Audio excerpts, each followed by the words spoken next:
আসসালামু আলাইকুম। সবাইকে আমন্ত্রণ জানাচ্ছি এবি নিউজ প্রাইম সংবাদে। আপনাদের সঙ্গে আছি আমি সুমাইয়া মেঘলা। শুরুতেই জানিয়ে দেব সংবাদ শিরোনাম। অবিরাম বর্ষণেও আন্দোলনে জবির শিক্ষার্থীরা দাবি না আদায়ে ফিরবেন না ঘরে। জুনে আসছে ইন্টারনেটের নতুন লাইসেন্স নীতিমালা, হলো সংবাদ সম্মেলন। রাজনৈতিক অন্ধকারে ঢাবি, সাম্য হত্যা নিয়ে রিজভির জোরালো অভিযোগ। দেশে মূল্যস্ফীতির চ্যালেঞ্জ, কমে যাচ্ছে টাকার মান। ভারতীয় মুসলিম পুরুষ রাখতে পারবে একাধিক স্ত্রী, হাইকোর্টের সিদ্ধান্ত।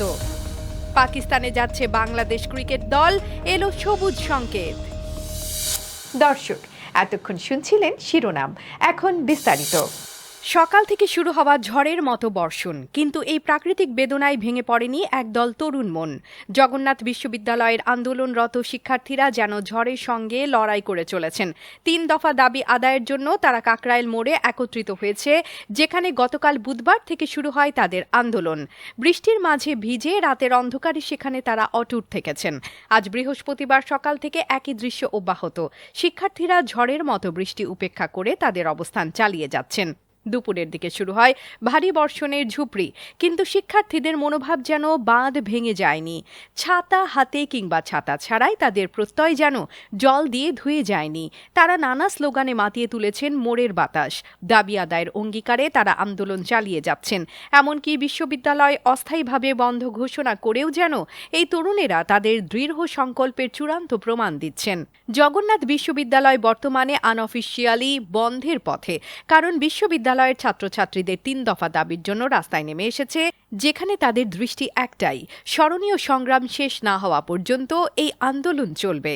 আমাদের যে 3টা দাবি ছিল, আমাদের 70% আবেদন নিশ্চিত করতে হবে, আমাদের হল দিতে হবে, আমাদের নতুন ক্যাম্পাসের কাজ ত্বরান্বিত করতে হবে। তিনি সরকারের একজন উপদেষ্টা মহলে থেকে অবস্থায় তিনি কথা বলে যে পুলিশ যেটা করছে এটা তাদের ন্যায্যতার ভিত্তিতে করছে। ভাই, তিনি এত বড় কথা বলার সাহস কিভাবে পায়? সাধারণ শিক্ষার্থীর উপর টিয়ারশেল নিক্ষেপ করবে, এরকম রাইট বাংলাদেশে কোথাও নাই। এরকম ইললিগালি কোনো কাজ করার কোনো রাইট তাদের নাই। কিন্তু সামান্য একটা আনএক্সপেক্টেড ভাবে একটা বোতল আসলো, এটা নিয়ে কত কিছু হয়ে গেল ভাই। কারণ কি, তিনি ঢাবি, তিনি উপদেষ্টা পরিষদ, তিনি এনসিপি।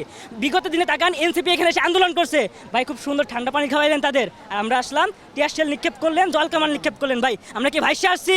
আমরা জগন্নাথের স্টুডেন্ট। এই জগন্নাথ আজকে উঠি নাই, আজ 20 বছর যাবত জগন্নাথ এখানে প্রতিষ্ঠিত হয়েছে, এবং আমরা আমাদের যত সময় না হবে তত সময় পর্যন্ত আমরা রাজপথে আছি। দেশের ডিজিটাল ভবিষ্যৎ গড়ার পথে এক বড় পদক্ষেপ নিচ্ছে সরকার। আগামী জুন মাসে প্রকাশ পাবে নতুন লাইসেন্স নীতিমালা, যা দেশের ইন্টারনেট পরিষেবার মান উন্নয়ন ও দাম কমানোর দিশা দেখাবে বলে জানিয়েছেন ডাক, টেলিযোগ ও তথ্য প্রযুক্তি বিষয়ক উপদেষ্টার বিশেষ সহকারী ফয়েজ আহমদ তৈয়ব। এ সময় ভোক্তা পর্যায়ে ইন্টারনেটের মূল্য কমানোর জন্য জটিলতাগুলোও দূর করার উদ্যোগ নেওয়া হচ্ছে। বৃহস্পতিবার আগারগাঁও বিটিআরসি মিলনায়তনে বিশ্ব টেলিকম ও তথ্য সংঘ দিবস উপলক্ষে আয়োজিত সংবাদ সম্মেলনে তিনি এসব কথা বলেন। তিনি উল্লেখ করেন, বর্তমানে তথ্য প্রযুক্তির অগ্রগতির সাথে সাথে ফ্রিল্যান্সার ও সাধারণ ব্যবহারকারীর সংখ্যা এখনও তুলনামূলক কম। বিশেষ করে মেট্রোপলিটন এলাকার তুলনায় গ্রামীণ এলাকাগুলোতে এই প্রবৃদ্ধি ধীর গতিতে। এই বৈষম্য দূর করতে সরকার আগামী 17 মে বিশ্ব টেলিকম ও তথ্য সংঘ দিবস উদযাপন করবে, যেখানে সমাজের কৃতি তরুণদের সম্মাননা দেয়া হবে। ঢাকা বিশ্ববিদ্যালয়ের ক্যাম্পাসে এক অন্ধকার সময়ের সূচনা হয়েছে। ছাত্রদল নেতা শাহরিয়া আলম সাম্যকে ছুরিকাঘাত করে হত্যা করার পরিপ্রেক্ষিতে বিএনপির সিনিয়র যুগ্ম মহাসচিব রুহুল কবির রিজভী বলেছেন, এটি একান্তই একটি রাজনৈতিক হত্যাকাণ্ড। মানববন্ধন শেষে তিনি বলেন, 5 অগাস্টের পর থেকে আমরা সবাই কিছুটা স্বস্তিতে থাকার স্বপ্ন দেখেছিলাম। চাইছিলাম শিক্ষার্থীরা নির্বিঘ্নে ক্লাসে যেতে পারবে, ক্যাম্পাসের পরিবেশ শান্ত থাকবে। অথচ সেই স্বপ্নের পথে বাধা হয়ে দাঁড়িয়েছে এই অরাজক পরিস্থিতি। তরুণ ছাত্রের লাশ ক্যাম্পাসে, রক্ত ঝরছে।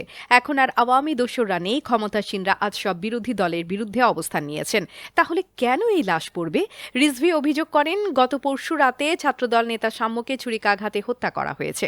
এই হত্যার পেছনে কোনো অন্যায় ছিল কি? আমার মনে হয় এর পেছনে রাজনৈতিক কারণ রয়েছে। 3 জন ভবঘুরে কেন এক তরুণকে হত্যা করবে? এই হত্যার পেছনে নিশ্চয়ই কোনো ষড়যন্ত্র আছে। বৃহস্পতিবার 15 মে জাতীয় প্রেস ক্লাবের সামনে উত্তরবঙ্গ ছাত্র ফোরামের আয়োজিত মানববন্ধনে তিনি এই মন্তব্য করেন। ছাত্রদল নেতা সাম্য এই ব্রাহ্মণ হলের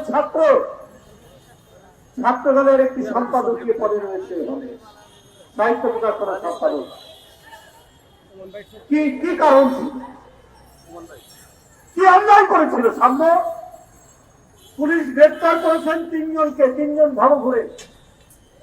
আমার তো মনে হয় এর মধ্যে রাজনৈতিক কারণ আছে।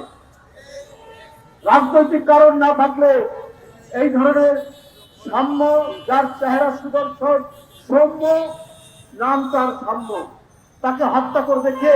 ভবগুরুরা কেন হত্যা করবে? কদিন আগে সে ফেসবুকে একটা পোস্ট দিয়েছে, কারণ শাহবাগে জাতীয় সঙ্গীত বন্ধের জন্য একটা আন্দোলন চলছিল, তার বিরুদ্ধে সে একটা পোস্ট দিয়েছে আপনার জাতীয় সঙ্গীতের পক্ষে। 5ই আগস্টের পর এক পরিবর্তিত পরিস্থিতি, আমরা সবাই একটু স্বস্তিতে থাকতে চেয়েছি। বিশ্ববিদ্যালয়ের ক্যাম্পাসের শিক্ষক ছাত্ররা তারা নির্বিঘ্নে ক্লাসে যাবে, ক্লাস থেকে বের হবে, ক্যাম্পাসে অবস্থান করবে। এখন কেন বিশ্ববিদ্যালয়ের এই অরাজক পরিস্থিতি? এখনো কিন্তু তরুণ টাটকা ছাত্রের লাশ ক্যাম্পাসের মধ্যে পড়ছে, এখনো কেন রক্ত ঝরছে? অন্যদিকে ছাত্রদলের নেতাকর্মীরা আজ সকাল 11:30টার দিকে ক্যাম্পাসের কেন্দ্রবিন্দুতে জমায়েত হয়ে একত্রিত হন, যেখানে তারা তাদের দাবির ঘোষণা দেন। এই কর্মসূচির মূল লক্ষ্য হচ্ছে সাম্যের হত্যাকারীদের দ্রুত গ্রেপ্তার ও বিচারের আওতায় আনার পাশাপাশি বিশ্ববিদ্যালয়ের উপাচার্য ও প্রক্টরের পদত্যাগের জন্য জোরালো আহ্বান জানান। রাজধানী ঢাকায় বেসরকারি বিশ্ববিদ্যালয়ে আমরা পারভেজকে হারালাম এবং সর্বশেষ ঢাকা বিশ্ববিদ্যালয়ে আমরা সাম্যকে হারালাম। স্বাভাবিকভাবে ছাত্র দলের নেতা কর্মীরা যারা বিগত 15.5 বছর এই খুনি হাসিনার বিরুদ্ধে প্রকাশ্যে হাসিনার চোখে চোখ রেখে, হাসিনার প্রশাসনের চোখে চোখ রেখে রাজপথে লড়াই করেছে, সংগ্রাম করেছে, তাদের হৃদয়ে রক্তক্ষরণ হয়েছে যে এই স্বল্প সময়ের ব্যবধানে তারা তাদের 2 সহকর্মীকে, 2 নেতাকে তারা হারিয়েছে। তারা স্বাভাবিকভাবে ক্ষুব্ধ, তারা স্বাভাবিকভাবে ব্যথিত, তার খুব অবশ্যই সোশ্যাল মিডিয়ায় প্রকাশ করেছে এবং আমরা অবশ্যই সেই সময় বেশ কিছু দাবি তারা সামনে এসেছে। এটি স্বাভাবিক, কারণ ছাত্রদল বাংলাদেশের সবচেয়ে বৃহৎ ছাত্র সংগঠন। স্বাভাবিকভাবে একজন সহকর্মীকে যখন এভাবে হত্যাকাণ্ডের শিকার হতে হয়, তাদের নিয়মিত কষ্ট হয়। এখন তো খুনি আসনে নেই, এখন কেন এই ধরনের হত্যাকাণ্ডের শিকার হবে ছাত্রদলের নেতা কর্মীরা? দেশের অর্থনীতির অন্যতম বড় সমস্যা হল মূল্যস্ফীতি। যখন নিত্য প্রয়োজনীয় পণ্য ও সেবার দাম বাড়ে এবং মানুষের ক্রয় ক্ষমতা অপরিবর্তিত থাকে, তখনই সেটি মূল্যস্ফীতি নামে পরিচিত। এর ফলে ক্রেতাদের জন্য জীবনযাত্রার খরচ বাড়ে, বাজেটের অপ্রত্যাশিত চাপ সৃষ্টি হয়। এই পরিস্থিতিতে সাধারণ মানুষকে তাদের দৈনন্দিন চাহিদা পূরণে বেশি খরচ করতে হয়। বাংলাদেশ পরিসংখ্যান ব্যুরো BBS তথ্য অনুযায়ী গত অগাস্ট মাসে দেশে খাদ্যপণ্যের মূল্যস্ফীতি ছিল 12.54%। বিস্তারিত দেখুন প্রতিবেদনে। দেশের অর্থনৈতিক অঙ্গনে সবচেয়ে বড় উদ্বেগের নাম হয়ে উঠেছে মূল্যস্ফীতি। সম্প্রতি প্রকাশিত এক প্রতিবেদনে জানা গেছে, দীর্ঘ সময় ধরে মূল্যস্ফীতির কারণে দেশের অর্থনীতিতে অনিশ্চয়তা সৃষ্টি হয়েছে। যদিও সাম্প্রতিক সময়ে এই চাপ কিছুটা কমে এসেছে, তবে উদ্বেগের পাল্লা এখনও ভারী। প্রতিবেদনে বলা হয়েছে, মূলত খাদ্য, বাড়ি ভাড়া, পোশাক ও তামাকের খাতে সাধারণ মানুষের জীবনযাত্রার ব্যয় বৃদ্ধি পেয়েছে। এই খাতগুলোতেই সবচেয়ে বেশি মূল্য বৃদ্ধি দেখা গেছে। 2025 সালের মার্চ মাসের তথ্য বলছে, সামগ্রিক মূল্যস্ফীতির 42.71% অবদান ছিল খাদ্যপণ্যের ওপর। এরপরে আসে গৃহায়ন এবং পোশাক ও জুতা। বিশ্লেষণে দেখা গেছে, চাল, মাছ ও শাকসবজির মতো মৌসুমী সবজির দাম বৃদ্ধি মূলত খাদ্য সামগ্রীর দামে প্রভাব ফেলেছে।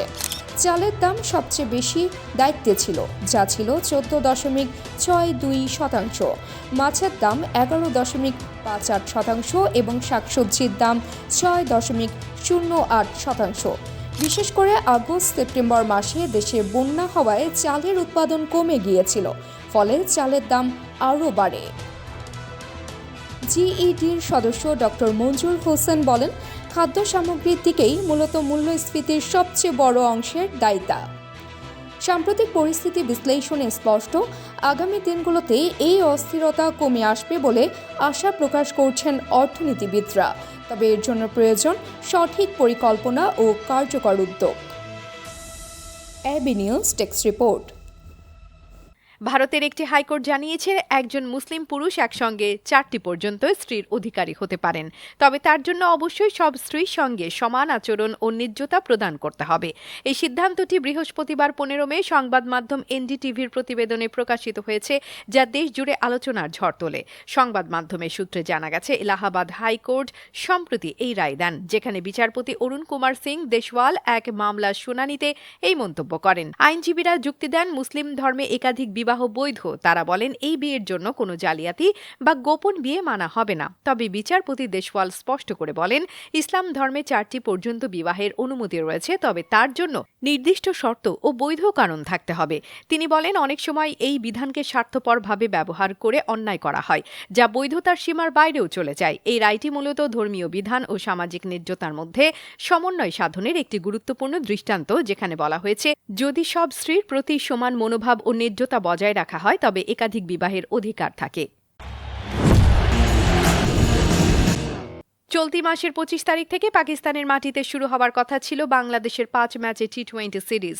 তবে উত্তেজনা বেড়ে যাওয়ায় পরিস্থিতি ধীর গতি হতে থাকে, আর তা নিয়ে তৈরি হয় অনিশ্চয়তা। যুদ্ধবিরতির মধ্যে পাকিস্তান ক্রিকেট বোর্ড পিসিবি আবার পরিবর্তিত সূচি পাঠিয়ে দেয়, যা পরিস্থিতির নতুন মোড় নেয়। অন্তর্বর্তী সরকারের অনুমতি পেতে অপেক্ষায় ছিল বাংলাদেশ ক্রিকেট বোর্ড বিসিবি। অবশেষে আজ বৃহস্পতিবার সরকারের পক্ষ থেকে সবুজ সংকেত পাওয়ার খবর নিশ্চিত হওয়া গেছে। বিসিবির মিডিয়া কমিটির চেয়ারম্যান ইফতেখার আহমেদ মিঠু জানালেন, পাকিস্তানে যাওয়ার অনুমতি এখন তাদের হাতে। এখন ক্রিকেটারদের সঙ্গে আলোচনা করে বিস্তারিত সিদ্ধান্ত নেওয়া হবে। প্রাথমিক পরিকল্পনায় ছিল বাংলাদেশ দল 25 মে থেকে 3 জুন পর্যন্ত পাকিস্তানে 5টি টি20 ম্যাচ খেলবে। তবে সূচিতে পরিবর্তন এসেছে। এই ফ্র্যাঞ্চাইজি লিগের বাকি অংশের ম্যাচগুলো এখন 25 মের পরে হবে। ফলে সিরিজের সূচিও ধীরে ধীরে ঠিক হচ্ছে। পাকিস্তান ক্রিকেট বোর্ড পিসিবি ইতোমধ্যে নতুন সূচি তৈরি করেছে, যেখানে প্রথম ম্যাচ 27 মে এবং শেষ ম্যাচ 5 জুন নির্ধারিত হয়েছে। দর্শক, এতক্ষণ আমাদের সঙ্গে থাকার জন্য ধন্যবাদ। সর্বশেষ সংবাদ পেতে ভিজিট করুন আমাদের ওয়েবসাইট www.abnewsinternational.com এ। সেই সঙ্গে নিয়মিত ভিডিও নিউজ পেতে আমাদের ফেসবুক পেজ ও ইউটিউব চ্যানেলে চোখ রাখুন।